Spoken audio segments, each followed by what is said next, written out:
Hi guys! Welcome to another vlog ng aming simpleng buhay dito sa Germany. Alam nyo, sobrang lamig ngayon at napakahangin. Today pala is mag-harvest tayo sa garden. Very exciting dahil harvesting day na naman. Mag-harvest tayo ng mga prutas, katulad na lang nitong red currant, ng ating cherry, at may gulay din tayong i-harvest katulad ng ating salad or lettuce. At saka yung ating mga sitsaro, kailangan din natin siyang i-harvest. So, let's go! Bago pala tayo magsimula mag-harvest, ipakita ko sa inyo itong mga roses na ito. Itong mga roses na ito talaga is, nandito na ito nung lumipat kami. Hindi nyo pala ako nakikita, no? Nahihirapan sa anggulo ng kamera. Nandito na ito siya nung lumipat kami. Every time is ginugupitan ko siya dahil ito is mga climbing rose and talagang lumalaki siya and dumadami. Tapos ang daanan dito sa aming workshop, dito sa workshop ni asawa is hindi na siya makadaan minsan. Why? Dahil ang lalaki ng mga bulaklak at ang lalaki ng mga tinik. Ito pa naman is ang gaganda ng mga bulaklak nito. Katulad na lang niyan, parang bouquet of roses. Ilagay natin ito dito dahil magagalit na naman yung si asawa. Ano ba yung mga rose mo dyan? Tanggalin na natin yan. Ikat na natin yan dahil sobrang hahaba, ang bilis humaba.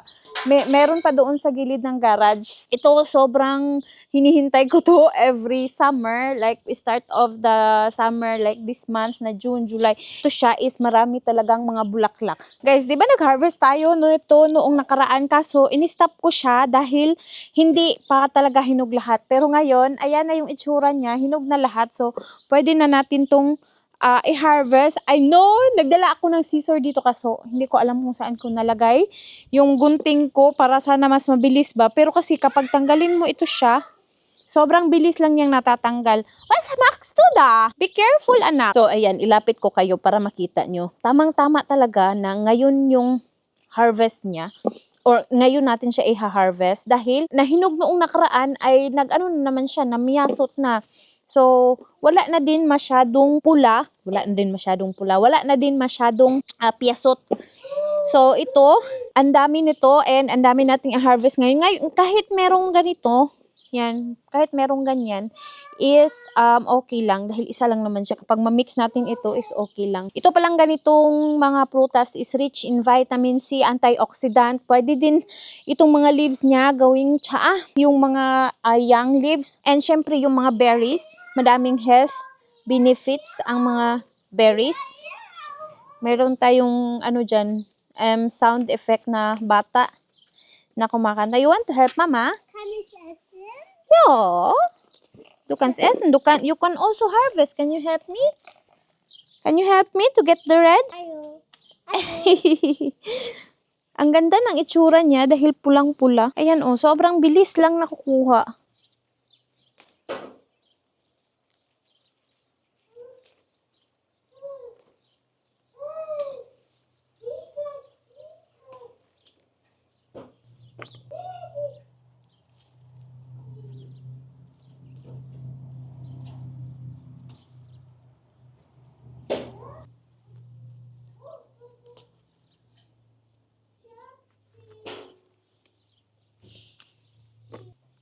You want to eat more? There's still a lot more here. Happy. It's a lot, Uda.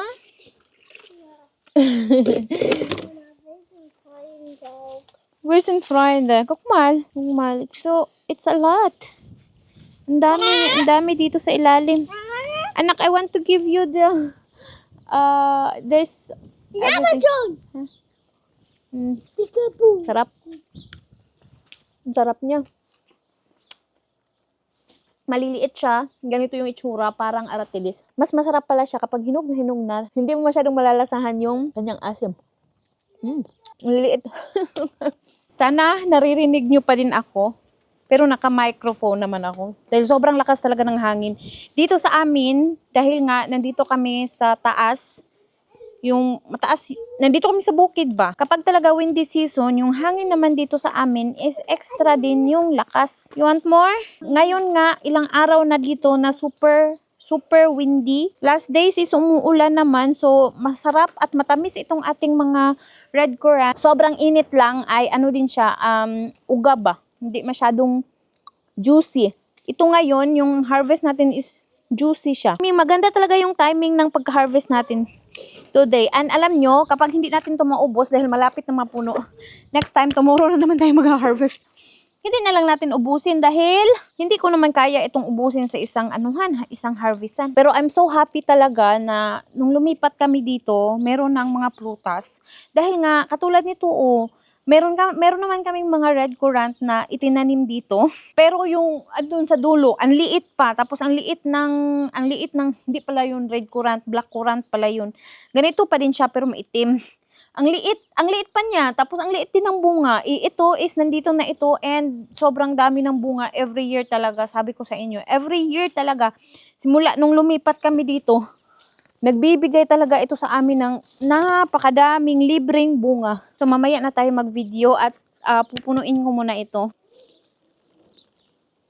Sobrang dami. Ito talaga, perfect yung pagkahinog. Oh. Tingnan nyo naman. Grabe, para siyang mga maliliit na mga grapes. Pero yung pagkapula niya is very red na red talaga. Yung sarap pala talaga siya kapag sobrang hinog na. Ang loob naman ito, ganito yung itsura.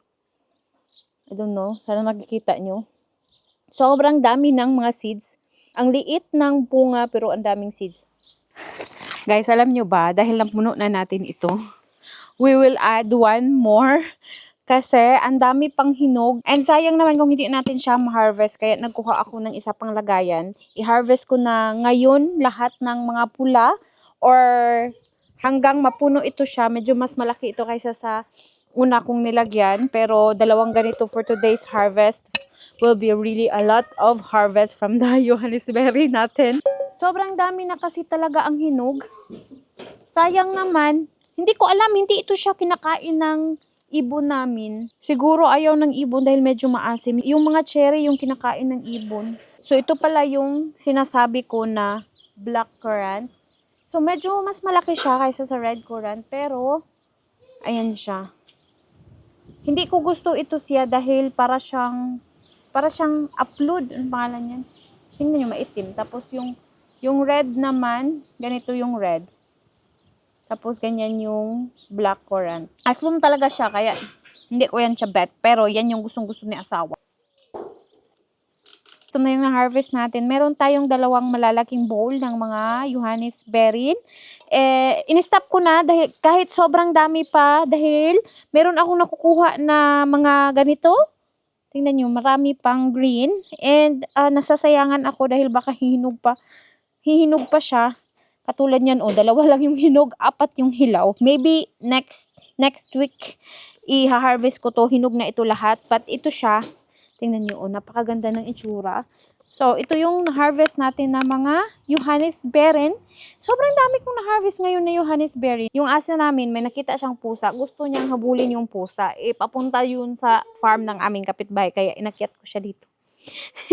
So anyways, last year, hindi ko talaga siya hinarvest dahil sabi ko, sobrang asim, hindi ko siya makakain. So, last year lang din namin realize na after the harvesting season, doon lang din namin realize na ito pala is napakasarap na gawing marmalade. Kaya ngayon, hindi ko na siya sinayang dahil itong mga ganito kapag hindi season dito sa amin, kapag hindi summer, like kapag winter season, walang mga fresh na Johannisberry. Meron naman, pero yung frozen na siya. So, ito, if-freeze naman namin ito siya bago namin gawing marmalade dahil sobrang dami naman ito. Pero, at least, galing siya sa aming garden. Ngayon, hindi pa tayo tapos. Kailangan pa natin mag-harvest ng mga cherry. So, guys, dito tayo mag-harvest sa ating cherry ngayon na kinain na ng mga ibon. I don't know, sobrang layo ng aking camera kung nakikita nyo. Grabe, sobrang daming kinain ng ibon. And I'm sure, maliit lang yung harvest natin ngayon. Yan nyo. Ayan, mga kinain na ng ibon. Ang sarap pa naman ito at ang lalaki. Dapat sana next week ko pa to i-harvest dahil yung iba is hindi pa talaga pulang-pula.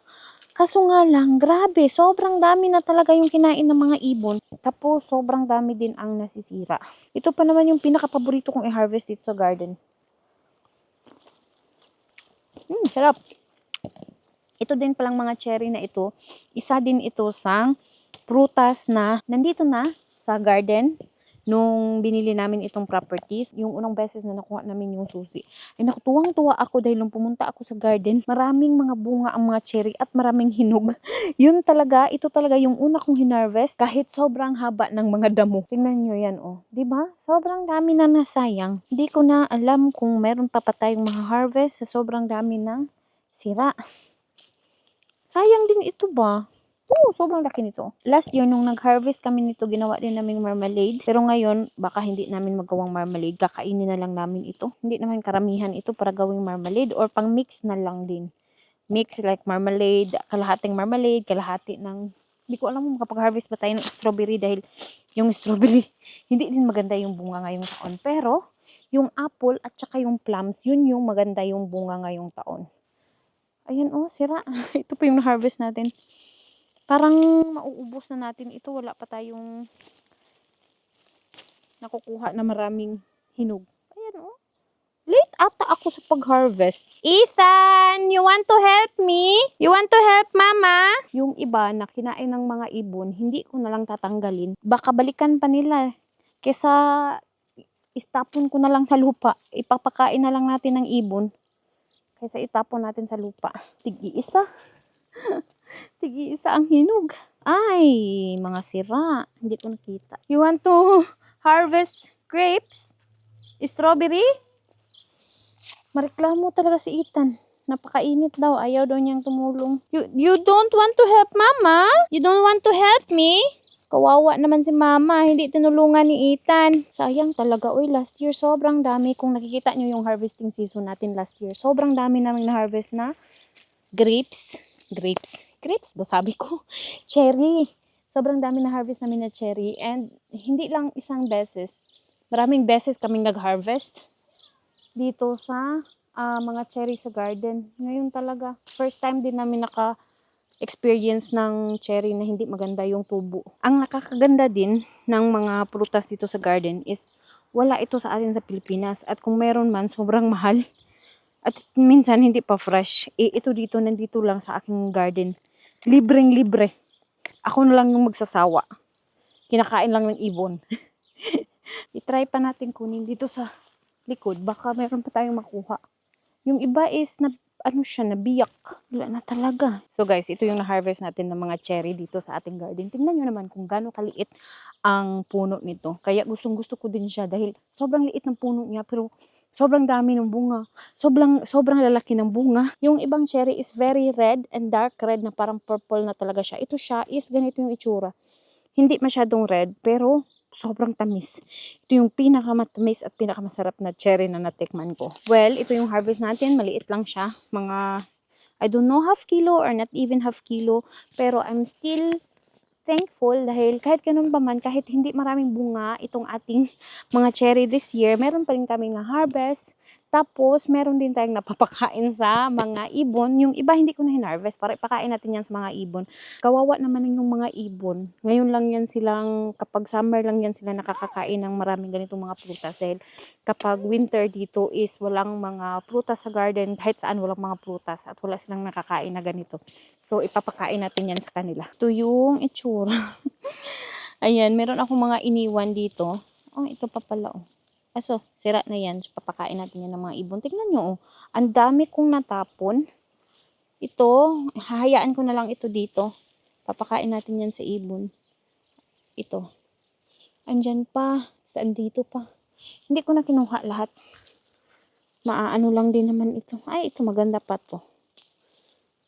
Andito pa, oh. Yung iba is hindi pa hinog. Diyan na lang yan. Ito pa. Kinuha din pala. Nandito pa. So. Ito is sira na ata ito. Ayan oh. Simula na siyang kinainan. Andyan pa mga iilan. Pakain natin yan sa mga ibon. Pero yung apple natin, I'm sure marami tayong ma-harvest this year. Ito pala pa naman. Sobrang sarap ng apple na ito. Para siyang anong pangalan nun? Cherry apple? Basta, ang sarap. Maliliit siya, pero sobrang crunchy at sobrang tamis. Ngayong taon din is madami siyang bunga. Last year, walang bunga itong apple na ito last year. Update sa ating strawberry. Di ko alam kung i-harvest ko pa ba ito. Kinain na ito ng mga insekto din. And sobrang liliit din. Pero si Ethan gustong gusto itong ganito. So, kukuha lang ako ng magaganda. Hindi naman din ito karamihan. Ano pa dito? Tapos, yung mga na-harvest natin, pakain ko na lang kay Ethan. Nakakamiss din yung magandang ani dahil last year, ang dami din naming na-harvest na strawberry. Yung strawberry yung pinaka the best harvest namin last year. Ito pa yung isang strawberry dito sa garden na ito yung mas malaki. Kaso, ayan sinimula ng kainin. Ayan, may mga insekto. Nakaano kasi siya sa lupa. Next time, lagyan ko ito ng, anong pangalan yan? Hoy, dayami para meron siyang protection sa, hindi siya makasayad sa lupa ba. Tapos, meron siyang protection kapag sobrang cold. Dito kasi sa amin this year, yung, yung lamig is pabalik-balik siya kahit kalagitnaan na ng spring season. Pabalik-balik yung snow. Kaya, yan yung nakakasira ng mga strawberry. Dahil nga, kapag namulaklak na yan siya, kahit yung strawberry, gustong-gusto yung malamig na panahon. Pero, ayaw naman nila ng snow. So, ito yun, one handful of strawberry ang harvest natin. Not bad. Oh, ayan yung harvest natin ngayon na mga prutas. So, meron tayong kohlrabi na malaki na din. Hala! Ito siya is ampalaya. Alam nyo, yung ampalaya ko dito sa garden, isang piraso lang. Hindi naman isang piraso. May tinanim, dalawa ata yung itinanim ko dito kasi hindi tumubo yung isa. Or hindi pa tumubo, or baka ito. Ayan, isa lang pala yung tumubo. Nilagyan ko ng ganito dahil, tingnan nyo yung ating upo. Kinain siya ng mga slugs. Sobrang daming slugs dito sa amin. Kaya, ayan, pinotektahan ko siya. Ito, maganda na yung tubo. Dahil, naprotektahan ko siya. Ito, kinain din. Tapos, ito pa. Dalawa pala ito. Ito siya, mga upo yan natin. Bas Max Duda? Esen. Kinain na niya yung mga prutas na hinarvest ko. Marami ng mga bunga ang ating sitsaro. Kaya sitsaro harvest for today is starting. Dahil marami na itong bunga, i-harvest natin ito bago siya magulang. Ito pa naman is sobrang bilis niyang magulang. Mas masarap siyang i-harvest na ganitong hindi pa magulang. Ano pa, young pa siya. Perfect ha, perfect harvest for today. Manamis-namis pa. And very nutty yung kanyang flavor. Sarap. Sarap. Perfect talaga yung timing niya. What is that? You eat the strawberry? Yeah, based on fast gidak. Ay, ang daming bunga ng sitsaro. Hindi ko to makayang kainin lahat.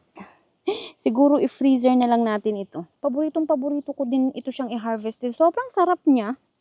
Sobrang sarap nito i-sahog. Kahit i-steam mo siya o kaya igisa. Sobrang sarap niya. Nandito pa, ang dami dito.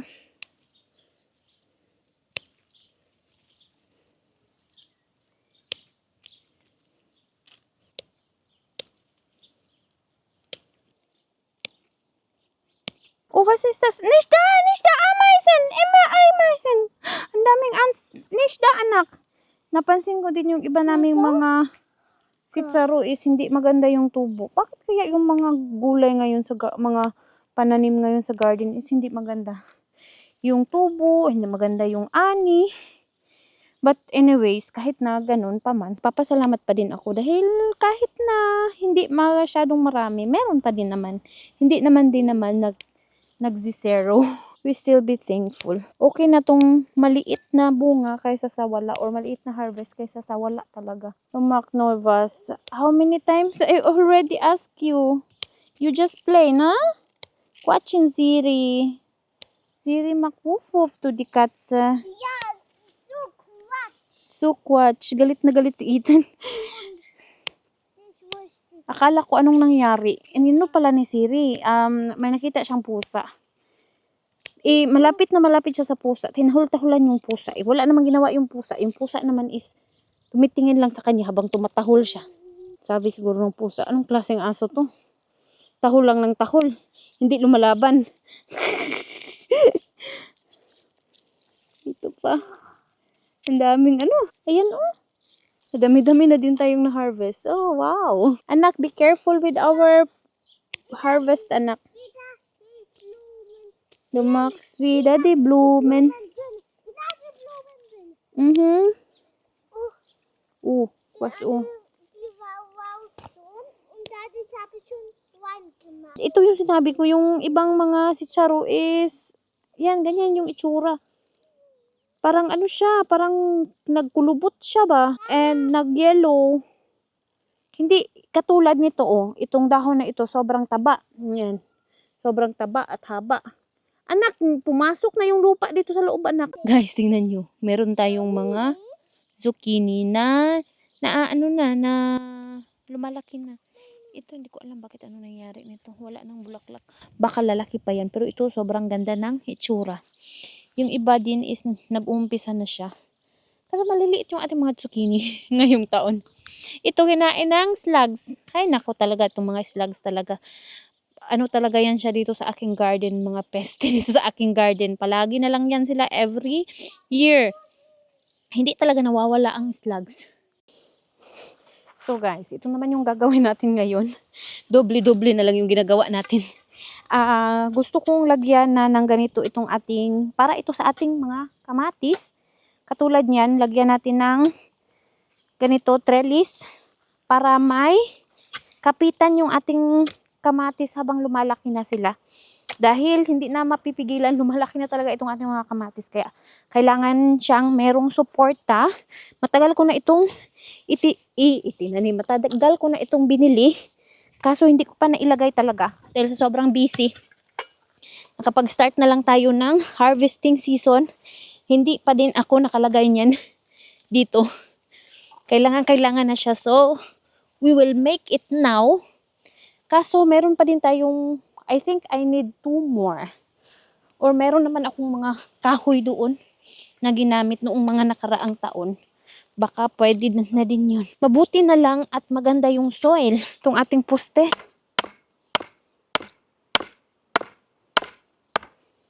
Tapos tabunan natin ng lupa. Yeah, Ethan! Mabuti na lang at very soft ng lupa. Dito, hindi na ako mahihirapan magbungkal-bungkal. Nataod na natin yung ating poste. Meron akong ganito. Binili ko din last year. Nilagay ko din to sa mga kamatis ko last year. Kaso, ganito yung nilagyan ko kaya pinalitan ko ng ganito. Pero yung sa gitna ito pa din, ganito pa din siya. Dahil mahal na kasi itong ganito. Tapos kulang pa. Bibili pa ako ng more pa. Tapos ayan, kakabit natin siya like the other one. Gamit nitong, anong pangalan nito? Hindi naman ziplock. Ewan ko anong pangalan yan? So, yan yung gagamitin natin dito and we will just make it like the others. Dahil itong mga kamatis, sobrang hahaba ng mga kamatis dito or ganyan talaga yung mga kamatis, mga mahahaba. So, sana hindi siya mali pala ito. Tapos dito, pang ano lang ba, pang secure lang para hindi siya mahulog. Maganda din itong plastic na anong pangalan nito? Pagtali. Maganda din ito siya dahil hindi siya nasisira sa ulan. And hindi siya madaling masira ba. Nung nakaraan kasi, ang ginamit ko is yung mga strings. Anong pangalan yan? Ang bilis niyang malanta. Very strong na siya. Ang bilis niyang malanta. Tapos, ayun, hindi na nagamit in the next year. Kailangan ko na namang gumawa ng bago. Maganda tong ganito para hindi tayo pa ulit-ulit na gumawa. So, ayan guys, natapos din natin. Pero alam nyo, yan lang yung una. Hindi ko muna gagawin ngayon dahil, naku, alas 4 na lang hapon. Gusto ko nang magluto dahil si Ethan, gutom na daw siya. Pero, yan yung natapos natin. Mabilis lang naman akong natapos.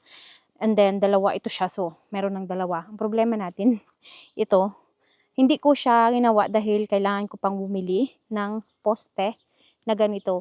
Pero itong ganitong posting yung gagamitin natin. Medyo mas mahaba. So guys, ito na yung mga na-harvest natin ngayon. Nagpapasalamat talaga ako dito sa aming garden dahil in summer season, it gives us always a lot of free food and free grocery. Ito yung mga na-harvest natin earlier na mga red currant. Ipapak ko ito siya dahil hindi ko muna ito siya gagawin. Soon, iisa ko na lang yung video kung kailan ako gumawa ng marmalade since yung ating mga prutas this year is hindi karamihan like last year. We will see dahil meron pa akong mga cherry sa freezer. So, yung mga cherry yung gagamitin natin for our marmalade, yung para maubos na yung mga cherry sa freezer natin at together with our red currant. And of course, ito yung ating sitsaro. Lulutuin ko ito ngayon. Ito yung igugulay ko ngayon. Tamang-tama at wala akong ulam. Itong lettuce natin, grabe, sobrang dami. And, ang daming insekto. Ano ba yan? A lot of insect there, anak. Gusto ko sanang mag-harvest for my salad, but siguro tomorrow na lang ako mag-harvest. Sobrang laki na kasi nito. Kapag sobrang laki na, is mapait siya. Hindi pa ako nakapag-grocery at wala na akong garlic. Magmuha tayo ng garlic dito sa ating hinarvest noong nakaraan. Baka soon mag-harvest na din tayo ng mga garlic sa garden. And hopefully soon makapag-harvest na tayo ng ating mga sibuyas. Dahil we also need sibuyas.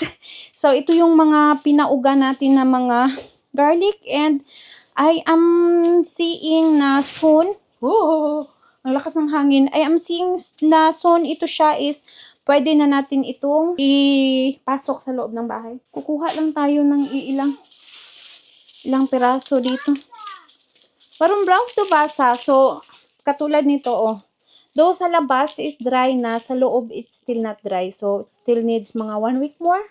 1 week more or 2 week more. Oh, 2 weeks more. Okay lang naman siya dito dahil even if it's raining, hindi naman siya nababasa. Kapag mainit naman is talagang very warm ito dito sa loob. So, kailangan niya warm and dry place. Hindi siya pwede sa loob ng bahay. Yung loob ng bahay namin kasi is malamig. Kahit summer season, malamig siya dahil nga old house. So, yung ventilation, yung, basta iba kasi talaga yung old houses. Mas malamig siya. Parang kuweba yung bahay namin kapag summer. Malamig. Hindi kailangan ng aircon. Pero doon sa taas is mainit. Ang bango. I'm very, very lucky talaga. Kahit ganito lang simple lang buhay namin dito. Nakakapagpatubo ako ng mga gulay na gustong-gusto ko. Proud of myself na I have my own garlic. Na kahit itong mga garlic, hindi naman ito masyadong mahal sa grocery. Pero ito yung ginagamit talaga. Every time na nagluto ako, merong garlic talaga and onion. And now na nakapagpatubo ako and nakapag-harvest, I'm very proud. Oh, ayan, yung ating, garlic, oh. Entschuldigung. Aber das darf nicht da.